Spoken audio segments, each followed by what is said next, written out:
I'm Neil Baldwin. I'm a writer and a professor here in the Department of Theater and Dance at Montclair State University. Welcome to the show.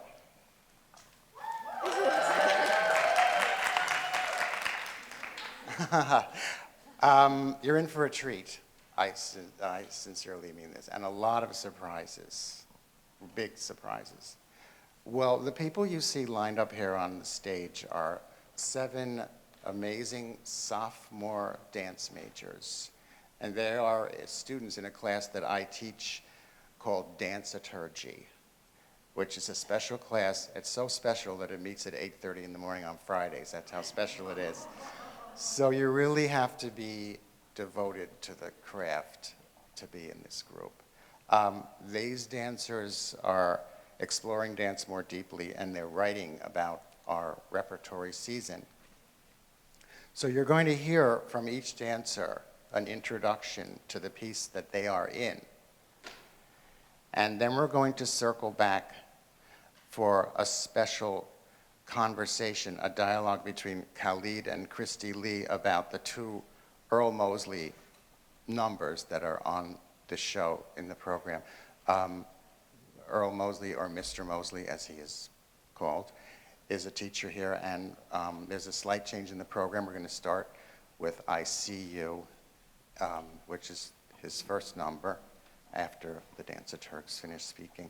So without any more explanation from me, if you listen carefully, you will hear more about what the dances are all about, and also some very interesting behind-the-scenes information, which you can only get from people who are inside the dance, like our Dancer Turks. So let's get started. Olivia.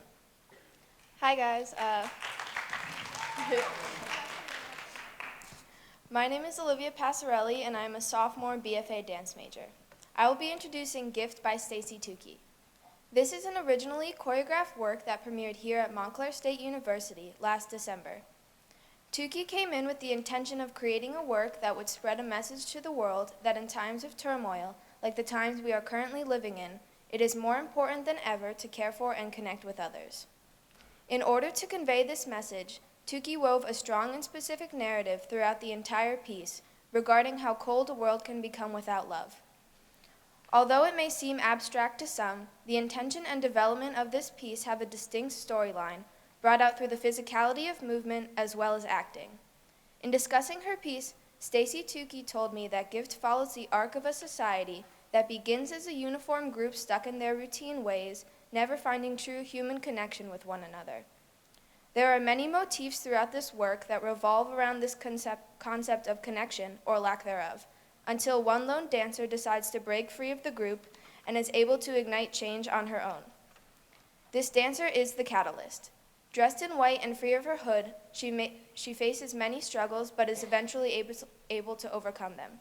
The piece ends with the gift of shedding of a weight from the society. It is not a conclusion, but rather the beginning of a new perspective on human nature and how we are meant to live. Gift was set to 3 evocative pieces by Max Richter, a post-minimalist, prolific British composer that assist in guiding the resonant storyline and choreography. We would like you to come away from this piece with the knowledge that change is possible for the individual, no matter what the obstacles in your path may be, and that it is so important to stay connected in a disconnected society.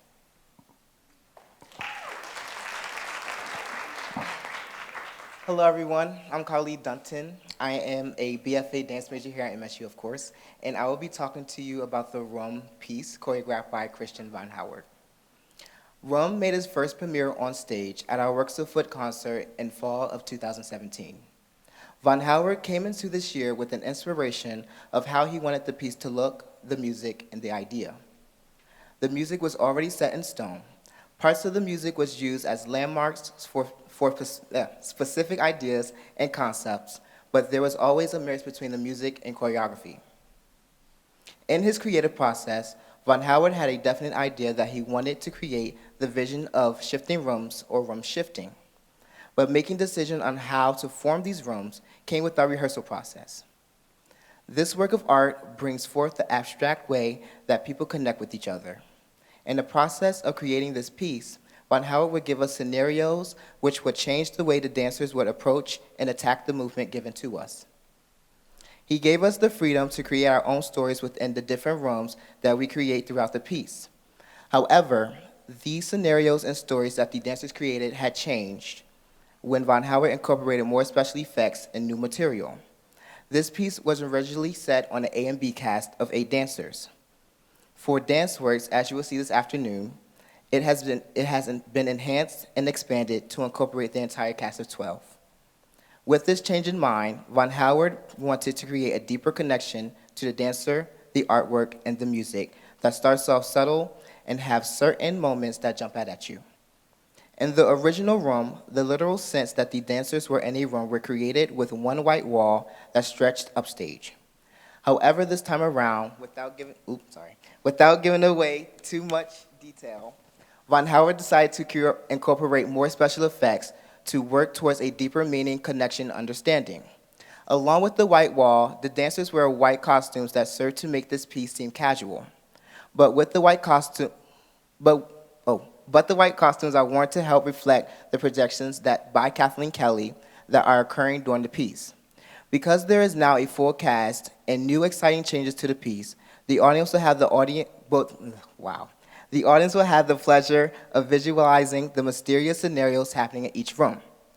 As Von Howard told me, you might get the idea or not, but no matter what, the goal is to experience what's happening in the room.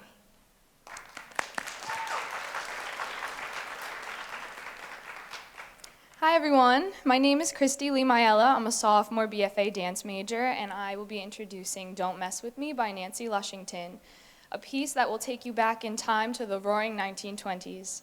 With its fun and carefree essence and its jazzy theatrical flair, Don't Mess With Me depicts a tough group of women here to share their unique individualities. Lushington was inspired by one of the most popular types of early modern showbiz entertainment, vaudeville, and she hoped to recreate imagery and nuances stemming from the influence of Charlie Chaplin and Busby Berkeley.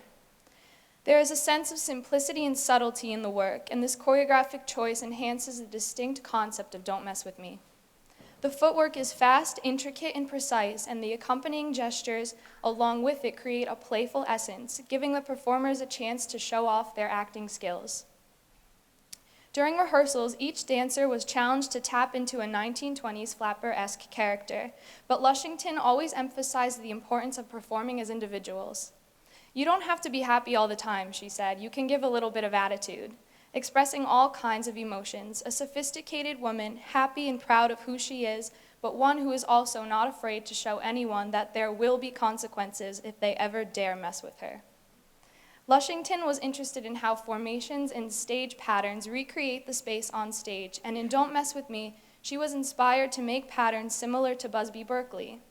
Look out for the moment when we dancers form a large circle within the execution of this motif. We shift in and out of windows, creating smaller inner and larger outer circles, and interweave amongst one another, creating a kaleidoscopic image as if seen from a bird's eye view. The music, with its groovy take on classical jazz, will make you want to dance in your seats. Although meant to showcase beautiful point technique, Don't Mess With Me is also meant to touch hearts and send happiness and good vibes to all of you as audience members. We hope that the fun we had creating this piece will entertain and spread smiles across the faces of all who come to support and celebrate the passion for dance that each of us in this room shares together.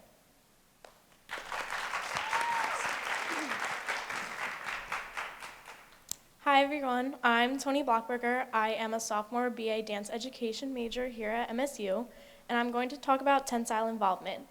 Alwa Nikolai created this piece in 1953. It is based upon complex geometric shapes the body can create, extending the line and the realm of the body beyond the dancer's reach. Alwa Nikolai was a multi-talented genius who choreographed this historical piece and created the sound score, the lighting design, and the costume design. He was one of the pioneers of modern dance and one of the first choreographers to incorporate technology into their works. He founded the Alwa Nikolai Company after he had retired as a performer himself, which has paved the way for many modern dance companies today. Our cast is composed of 10 dancers, including 2 soloists, male and female soloists set in front of the stage, downstage of the rest of the cast. Through their movement, the soloists replicate the shapes and the lines the ensemble is making.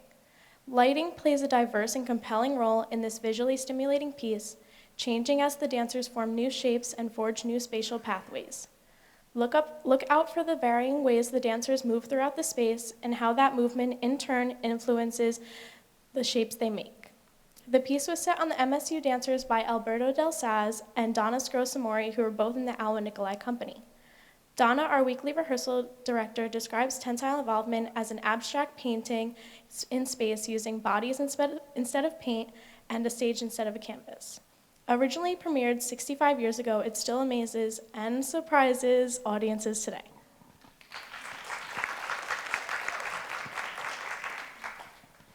Hi everyone, I'm Alphonse Napolitano and I am a BA Dance Education major here at MSU. I am introducing To Have and To Hold. To have and to hold from this day forward, for better, for worse, for richer, for poorer, in sickness and health, until death do us part. These are the most memorable words from a wedding ceremony, when two people pledge their love for one another. These simple 5 words were the basis for Daniel Shapiro and Joni Smith's staple piece. Also known as Benches, which premiered in 1989, To Have and To Hold is about intimacy, relationships, communication, and acceptance. Influenced by the AIDS epidemic, it is a piece for those we have loved and lost, but not forgotten. It tells the story of 6 people as they embark upon a journey of reminiscing about the past and embracing the future. The most interesting aspect of this piece is that the whole dance takes place on and around 3 benches, defining the space to be small and intimate and allowing the dancers to have multiple dialogues with each other. As you watch our piece, be sure to look out for the conversations that will occur between each and every dancer. In addition to the connections being made on stage, the benches represent those connections as a solid object. When setting the piece on the MSU dancers, Joni Smith stated that when we are performing it, we are to think of ourselves as humans and not dancers. As the curtain rises, we are greeted with an appealing view of the dancers replicating the energy established by the benches, then effortlessly sliding across the benches, elongating them past their true length. As the dance begins, be sure to look out for the first connection between the dancers, as this sets up for the rest of the piece. Thanks to the simple lighting design, the audience can focus upon the intimacy and conversations happening on stage. Towards the end, the dancers place themselves on top and below the benches. The dancers below the bench reach out to the dancers on top as if they were the souls reaching out from underground. The MSU dancers have spent countless hours in rehearsal working on the athleticism, connections, and emotions that this piece demands. 3 dancers from each cast have been chosen to perform this piece at the American College Dance Association National Festival in Washington, D.C. in June. As you watch this piece from beginning to end, be prepared as you're about to be taken on an emotional journey as you watch these 6 people experience love, happiness, hope, desire, and sorrow.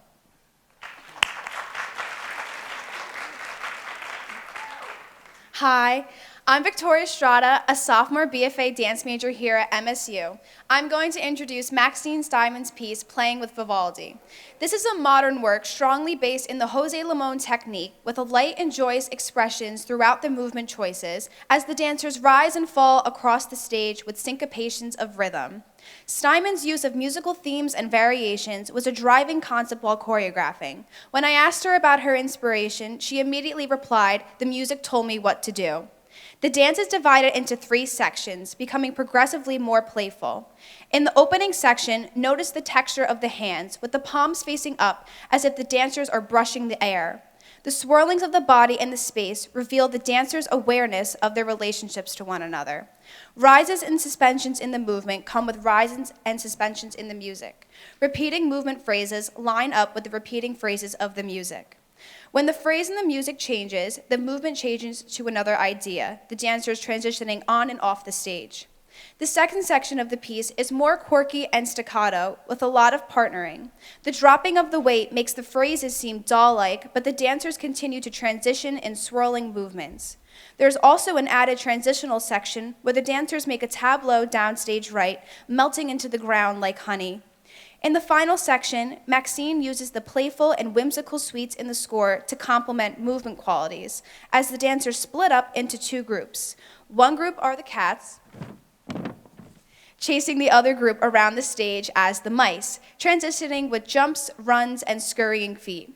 The liveliness of the dancers come across through wide, open gestures and pleasant facial expressions. Dancing in this piece makes me feel energetic and free. I am able to accelerate and sustain my body in space through the heartfelt beauty of the Limon technique. Maxine was specific about the type of energy she wanted. We were challenged to make the rises and falls with the wideness in our backs visible to the audience. There is a strong sense of breath throughout our bodies that drives the piece and completes the movements efficiently.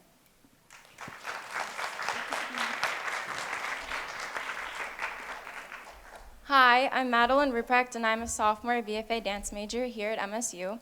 I will be introducing Simulacra by Kathleen Kelly. Imagine yourself walking through an art exhibit, aimlessly strolling from work to work, and viewing each art piece for an indeterminate amount of time. You stand and ponder some works, and others you simply view in passing by. You move close to some pieces with texture to soak in the artistry. Others you must observe and absorb from a distance. While doing this, you unknowingly create tessellatory pathways, moving in between and around visitors surrounding you, also viewing the artwork through their own lenses. Now, imagine yourself leaving that exhibit and entering another one. This new and different exhibit shows you more aimless pathways of many people at varying distances, spending longer time in some areas, shorter in others. It feels like a dance created by the interweaving of many humans. You form these pathways. You are seeing your movement tracked from the previous exhibit. How does this make you feel?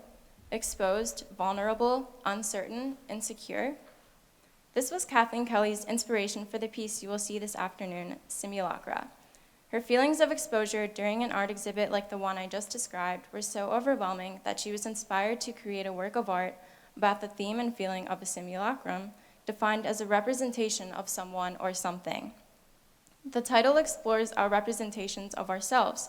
Perhaps we all have two simulacra, one for the online world and one for the analog offline world.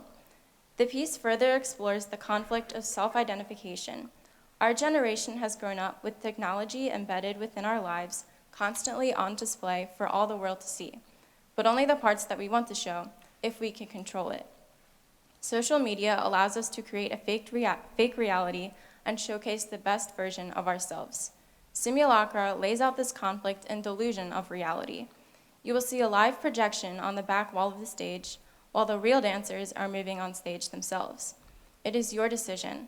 Watch the dance with your own eyes or through a camera lens projected on a screen that is manipulated by the dancers on stage. This conflict you face as an audience member mirrors our universal daily conflict, choosing whether to participate in life or remain absent on our phones.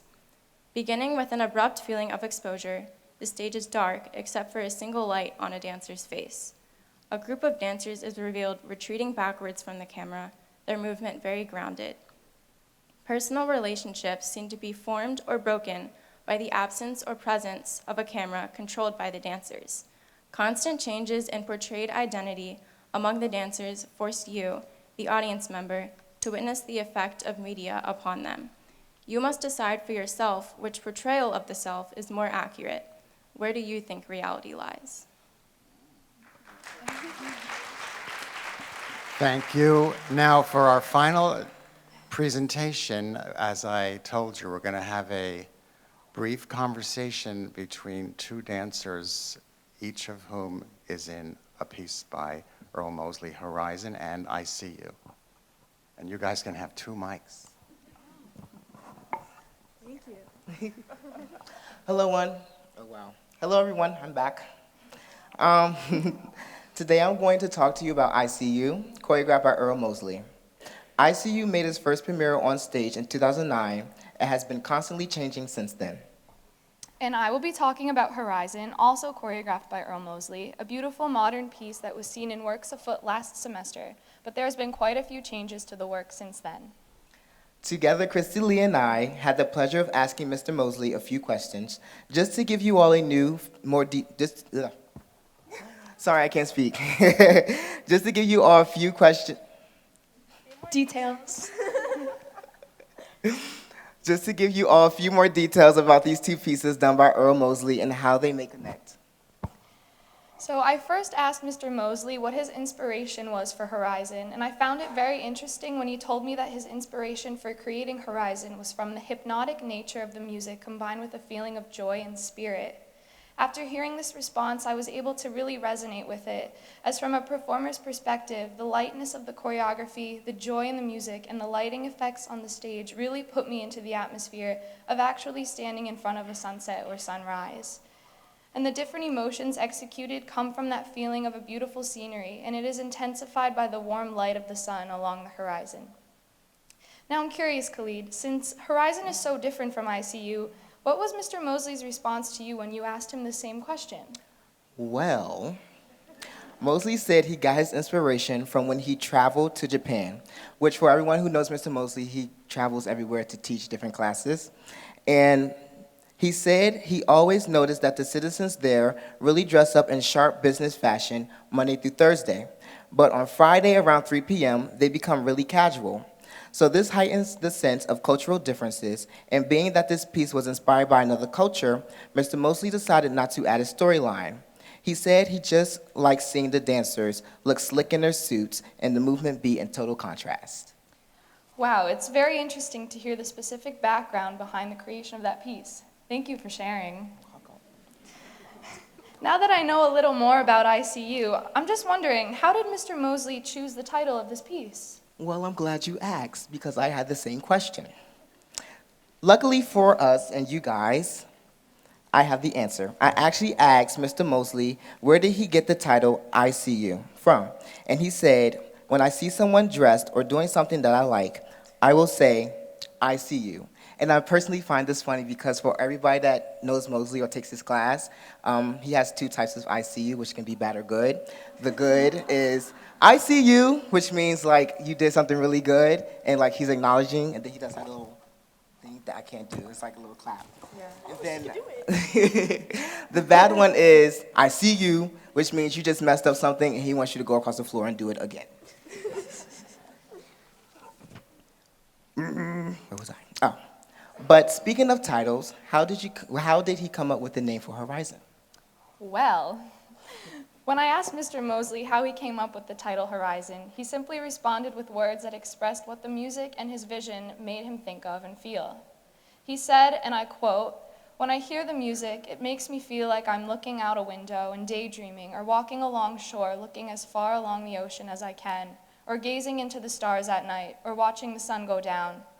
I find this absolutely breathtaking, and it makes me realize that there really aren't any more words to describe the beauty behind the concept of horizon, because in a way it's indescribable. It's like all these vibrant visions and emotions are morphed into one, and Horizon allows us the freedom to celebrate life and all of its beauty through one of its most beautiful art forms, dance." Wow, that description for Horizon was beautiful. It's really good. It makes me wonder, how does a choreographer go about picking music to match their vision? Well, we asked Mr. Mosley, I asked him, was it the music that influenced your choreography or inspiration? And how did you come across the music you selected for I See You? So for I See You, Mr. Mosley gave a nice, short, little sweet response. He responded, "The music was not my inspiration, I just love music." And I can say, for one, that all of Mr. Mosley's pieces, he always finds interesting music that excites the audience. I wonder if he has the same response for Horizon. What was his process for Horizon? Well, his process for Horizon was a little different. Mr. Mosley told me that he loves the composer Philip Glass, and when he heard this music, he was inspired to create movement to its beautiful quality. So it's different from ICU because for Horizon, Mr. Mosley heard a song and created a vision to truly capture the companionship between the music and a concept that was inspired by it. This can also relate to my next question that I asked him, which was, what is the message, story, or feeling that you want the audience to walk away with? Mr. Mosley responded that he wants the audience to enjoy the journey of the dancers and the impact that the music has on them. What's the feeling like for ICU? Mr. Mosley said he wants the audience to have fun, but I also went deeper into the comparison of these two pieces.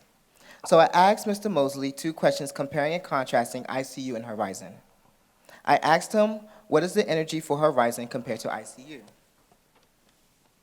He said, Horizon is more Celtic and lyrical, ICU is more funky and grounded. So then I asked him, what made you pick these two pieces for this year's DanceWorks, and are these pieces related to each other in any way? Mr. Mosley responded that there was no particular reason for his selection of the piece. They have nothing to do with each other. I just want the audience to have different experiences. Mr. Mosley said something that stood out to me. He said, "I like to express diversity in works as much as I can. I love seeing dancers show their versatility from piece to piece." So with the questions that we presented to Mr. Mosley, you see that his responses are short and sweet.